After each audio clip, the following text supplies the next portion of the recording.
kesempatan kali ini kita akan mempelajari sebuah materi, yaitu tentang keterbagian. Definisi dari keterbagian. Sebuah bilangan bulat A, ingat A-nya bilangan bulat, dikatakan membagi B, B juga bilangan bulat. Kemudian ditulis A garis B, ini bacanya A membagi B. Jika terdapat bilangan bulat K, sehingga B sama dengan A dikali K. Bapak ulangi, sebuah bilangan bulat A dikatakan membagi B, ditulis A membagi B, jika terdapat bilangan bulat K sehingga B sama dengan A dikali K. Perhatikan contoh di sini. 12 sama dengan 3 dikali 4. Maka 3 dan juga 4 sebenarnya adalah faktor dari 12. Atau kita bisa tulis 3 membagi 12. Dibaca 3 membagi 12. Nah, sesuai dengan definisi, bilangan bulat A, di sini A-nya adalah 3. Dikatakan membagi B, B-nya adalah 12, makanya kemudian kita tulis 3 membagi 12. Jika terdapat sebuah bilangan bulat K, sehingga B sama dengan A kali K. B-nya adalah 12, A-nya 3, kemudian K-nya berapa? K-nya 4, dan 4 adalah bilangan bulat. Oke, untuk yang lupa bilangan bulat itu apa? Bilangan bulat adalah sebuah bilangan real. Intinya begini, bahasa sederhananya dia itu tidak berkoma. Jadi negatif 3, negatif 5, 2, 0, 7 itu adalah bilangan bulat. Tapi kalau misalnya 2,34, 1,15 atau mungkin akar 3 itu bukan merupakan bilangan bulat. Sederhananya begitu. Nah, sekarang bagaimana contoh soal olimpiade yang menyangkut dengan keterbagian ini. Nah, sebelum lanjut ke contoh soalnya, di sini kita punya sebuah soal, bukan soal olimpiade, tetapi di sini berkaitan dengan keterbagian. Soalnya adalah tentukan semua nilai N bilangan asli yang memenuhi N membagi 12. Nah, biasanya soal di contoh 1 ini punya redaksi lain atau biasanya dituliskan dalam bahasa yang lain. Bisa saja nanti soalnya adalah tentukan semua bilangan asli N sedemikian sehingga 12 per N merupakan bilangan bulat. Ingat, kalau N membagi 12, maka kemudian 12 per N pasti hasilnya bilangan bulat. Ya, sebagai contoh yang tadi, kalau 3 membagi 12, maka 12 per 3 pasti bilangan bulat. 12 per 3 adalah 4 dan 4 adalah bilangan bulat. Nah, kembali lagi ke contoh 1 ini. N membagi 12, artinya N adalah faktor dari 12. Nah, faktor dari 12 apa aja? Faktor dari 12 itu adalah 1, 2, 3, 4, 6, dan 12. 1, 2, 3, 4, dan 16. 1, 2, 3, 4, 6, dan 12. Nah, tapi ingat, sebenarnya begini, faktor dari 12 itu bukan cuma 1, 2, 3, 4, 6, dan 12, tetapi plus minus 1. Dalam artian 12 selain bisa dibagi oleh 1, 12 juga bisa dibagi oleh negatif 1. Positif 2 itu membagi 12, karena 12 dibagi 2 hasilnya bilangan bulat, tetapi negatif 2 juga. Makanya kemudian N-nya itu bisa jadi plus minus 1, plus minus 2, plus minus 3, plus minus 4, plus minus 6, dan plus minus 12. Harusnya ini, harusnya.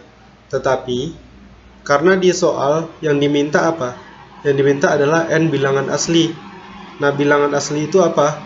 Bilangan asli itu adalah bilangan bulat yang dimulai dari 1, 2, 3, 4, dan seterusnya. Atau kadang-kadang bilangan asli ini disebut dengan bilangan bulat yang lebih dari 0. Nah, jadi jawaban untuk soal contoh 1 ini apa? Berarti jawabannya adalah N sama dengan 1, 2, 3, 4, 6, dan 12. Kita ambil yang positifnya aja. Karena negatif 1, negatif 2, negatif 3, sampai negatif 12 itu bukan merupakan bilangan asli. Nah, itu contoh yang pertama. Selanjutnya contoh kedua. Gimana kalau soal ini sedikit kita ubah, kita modifikasi. Misalnya sebentar, contoh 2.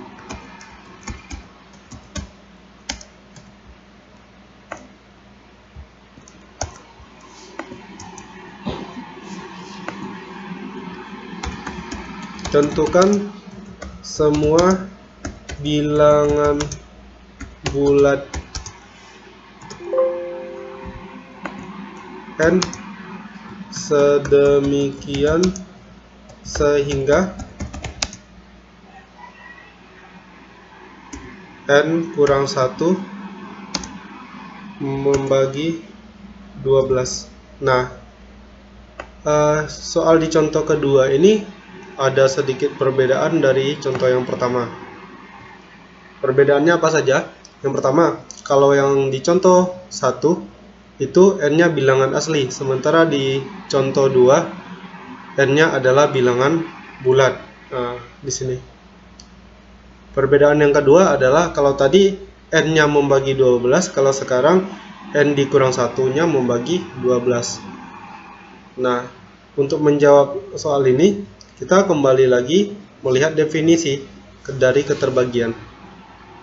A dikatakan membagi B jika terdapat bilangan bulat K sedemikian sehingga A membagi K. Atau dengan kata lain, jika A membagi B, maka A adalah faktor dari B. Nah, artinya apa? Jika N dikurang 1 membagi 12, maka N dikurang 1 adalah faktor dari 12. Nah, faktor dari 12 kan tadi kita sudah bahas. Ada plus minus 1, plus minus 2, plus minus 3, plus minus 4, plus minus 6, dan plus minus 12. Maka nilai dari N dikurang 1 yang mungkin adalah bisa jadi N dikurang 1-nya bisa jadi sama dengan 1, atau N dikurang 1 sama dengan negatif 1, karena ada plus minus 1 tadi. Nah, yang ini. Kemudian bisa jadi N dikurang 1-nya sama dengan 2, atau N dikurang 1 sama dengan negatif 2 dari ini. Kemudian N dikurang 1 sama dengan 3, atau N dikurang 1 sama dengan negatif 3. Kemudian N dikurang 1 bisa jadi 4 atau negatif 4.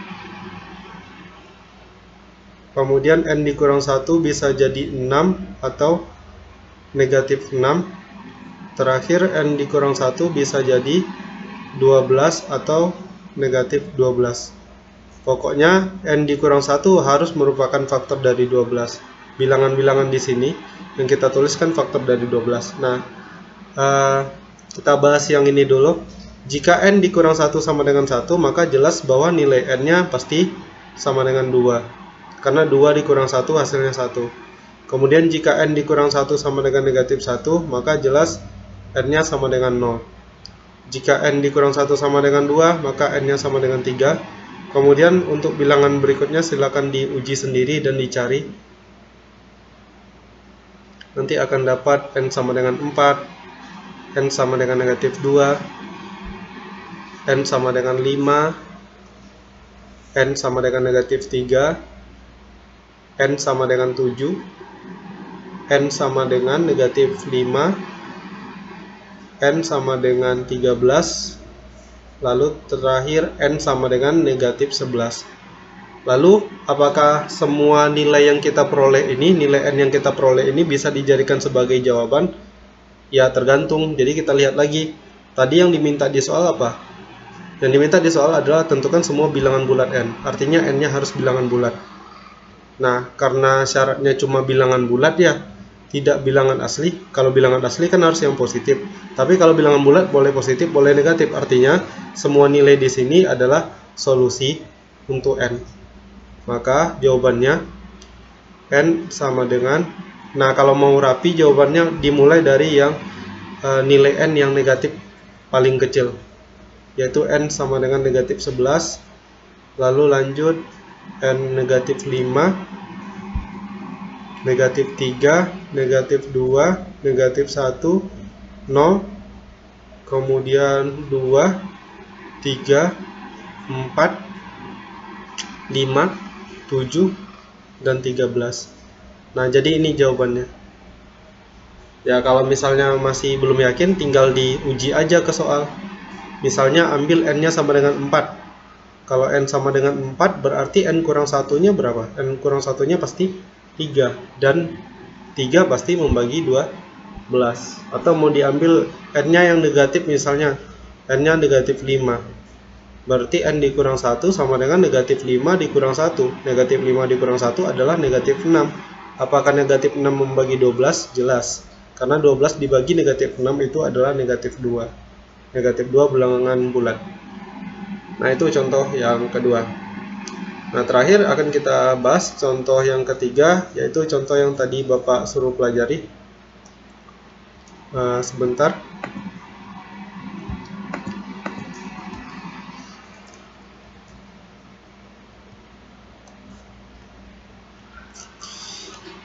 Oke.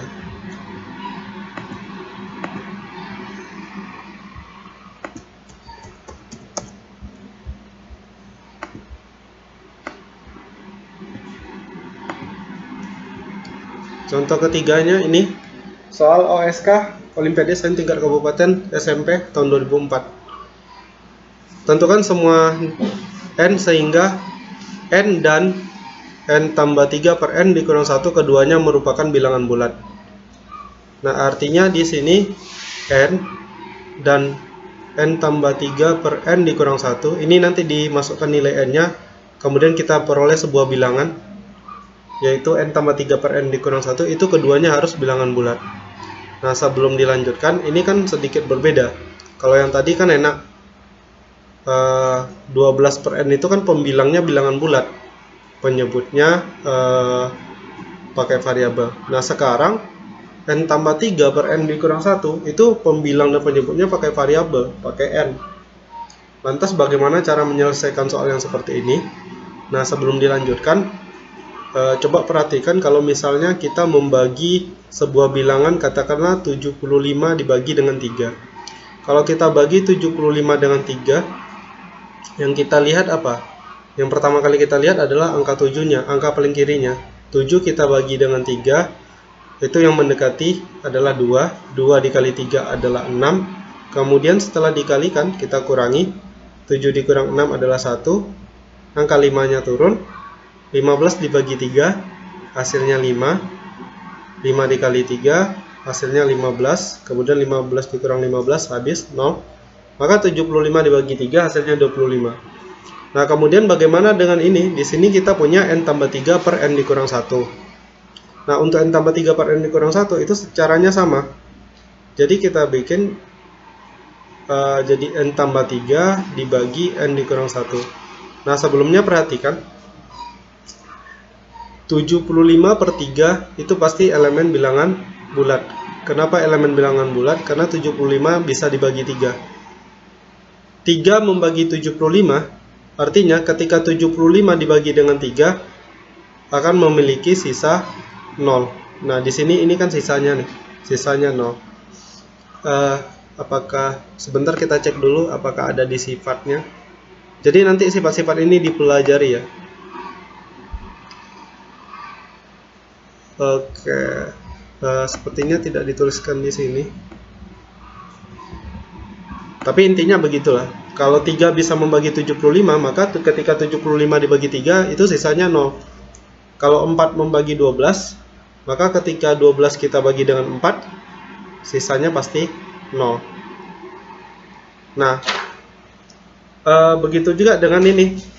N tambah 3 per n dikurang 1 adalah elemen bilangan bulat. Artinya dengan kata lain, n dikurang 1 pasti membagi n ditambah 3. Artinya ketika n tambah 3 kita bagi dengan n dikurang 1, itu akan memiliki sisa sama dengan 0. Nah, sekarang kita bagi n tambah 3 dengan n dikurang 1. Cara membaginya bagaimana? Kita tulis dulu n tambah 3 di sini. Jadi kayak nulis 75 dibagi 3, 75-nya bagian dalam. Nah, 3-nya di bagian luar. Di sini n tambah 3 di bagian dalam, n dikurang 1 di bagian luarnya. Nah, cara membaginya adalah ini, kita lihat angka paling kiri. Kita lihat suku paling kirinya, ini kan n, ini juga n. Jadi kita cari aja n dibagi n, hasilnya berapa? N dibagi n kan 1. Jadi hasilnya kita tulis di sini. Jadi ini kayak membagi 7 dengan 3 tadi. Nah, kemudian setelah kita bagi, kita apakan? Kita kalikan kan? Nah, si 1 kita kalikan ke sini, ke n dikurang 1. 1 dikali n hasilnya n, 1 dikali negatif 1 hasilnya negatif 1. Nah, setelah kita kalikan sama kayak 2 dikali 3 dapat hasilnya 6. Kemudian kita apakan? Lanjut kita kurangi. Nah, sama dengan ini, n tambah 3 dikurangi n dikurang 1. N dikurang n habis, 3 dikurang negatif 1 itu sama kayak 3 ditambah 1, hasilnya 4. Nah, kemudian 4 membagi n dikurang 1 ini hasilnya berapa? Di sini 4, di sini huruf. Nah, ini kan bingung kita nih. Tapi ingat, kata kuncinya apa tadi? Ketika n dikurang 1 habis n dikurang 1 membagi n tambah 3, maka n tambah 3 kalau dibagi n dikurang 1 itu sisanya harus 0. Nah, sekarang kalau kita perhatikan di 75 dibagi 3, ketika 7 dikurang 6, sisanya 1, kemudian 5-nya turun. Ini kayak si 3 dikurang 1-nya. Maksud Bapak adalah ini, 15-nya ketika kita bagi 3, itu bisa dibagi, dan sisanya 0. Artinya, di sini, si 4 ini pasti membagi n dikurang 1. Artinya dengan kata lain n dikurang 1 ini pasti faktor dari 4. Nah, jadi nanti kalau kalian berbagi ya kayak gitu. Bagi kayak biasa, nanti dapat satu buah angka terakhir. Dia pasti ada satu buah angka terakhir. Di sini 4 pasti membagi n dikurang 1. Artinya dengan kata lain n dikurang 1 membagi 4 atau n dikurang 1 adalah faktor dari 4. Nah, faktor dari 4 angka apa aja? Ada plus minus 1, plus minus 2, dan plus minus 4. Ya, tinggal ditulis seperti tadi. Pertama, jika n dikurang 1 sama dengan 1. Kemudian jika n dikurang 1 sama dengan negatif 1. Kemudian jika n dikurang 1 sama dengan 2. Lalu jika n dikurang 1 sama dengan negatif 2. Kemudian jika n dikurang 1 sama dengan 4, atau jika n dikurang 1 sama dengan negatif 4. Nah, kalau n dikurang 1 sama dengan 1, nanti dapat nilai n-nya 2. Untuk yang ini n-nya 0. Ini n-nya 3. Ini n-nya negatif 1. Kemudian n sama dengan 5, dan terakhir n sama dengan negatif 3. Nah, lebih kurang begitu. Intinya adalah kalian bagi saja seperti biasa, kemudian angka terakhir yang kalian peroleh itu pasti bisa membagi si n kurang 1-nya. Jadi jawaban untuk soal ini ya, karena yang diminta bilangan bulat. Nah, bagaimana lagi Pak kalau misalnya ini, jika n tambah 1 misalnya membagi n kuadrat ditambah 1, ya nggak masalah, berarti kita bagi aja n kuadrat ditambah 1 dengan n ditambah 1. Lihat angka paling kirinya, suku paling kirinya kan n kuadrat, yang ini n, maka kemudian n kuadrat kita bagi dengan n, hasilnya kan n. Kemudian ditulis hasilnya di sini, kemudian dikalikan ke sini, n dikali n adalah n kuadrat, lalu n dikali positif 1 adalah positif n. Kemudian kita kurangi. Ketika dikurangi, n kuadrat dikurang n kuadrat adalah 0, habis. Kemudian ini si kawan n ini kan nggak ada, tapi di sini kan minus. Min ketemu plus jadi min. Jadi ini jadi min n. Karena ibaratnya kayak gini nih cara menguranginya. N kuadrat ditambah 1 dikurangi dengan N kuadrat ditambah N. Sama dengan N kuadrat ditambah 1 dikurang N kuadrat dikurang N. Nah, N kuadrat dikurang N kuadrat yang ini tadi habis. Kemudian sisanya adalah min N tambah 1. Nah, lihat di sini angka paling kirinya kan negatif N. Ya kita bagi lagi dengan N. Jadi aturannya kayak gitu. Kalau pangkat 2. Kalau pangkat 3 ya dilanjutkan. Jadi sekarang kita punya negatif N dibagi N. Negatif N dibagi N kan sama dengan min 1 ya. Berarti di sini dibikin min 1, kemudian kalikan lagi. Kalau tadi N, sekarang min 1-nya dikalikan dengan N tambah 1. Min 1 dikali N, min N. Min 1 dikali positif 1 adalah min 1. Kemudian kita kurangi. Min N dikurang negatif N habis. 1 dikurang negatif 1 sama dengan 2. Nah ini kan angka 2 udah angka yang terakhir kita temukan kan. Nah berarti di sini N tambah 1 pasti membagi 2. Atau dengan kata lain, N tambah 1 nya faktor dari 2. Tinggal diselesaikan. Sama kayak yang tadi. Tadi kan kita ketemunya angka 4 terakhir. Maka N kurang 1 faktor dari 4. Kalau di sini ketemu angka 2, makanya N tambah 1 pasti faktor dari 2. Oke, silakan dipelajari dulu. Nanti silakan bertanya kalau ada yang tidak dipahami.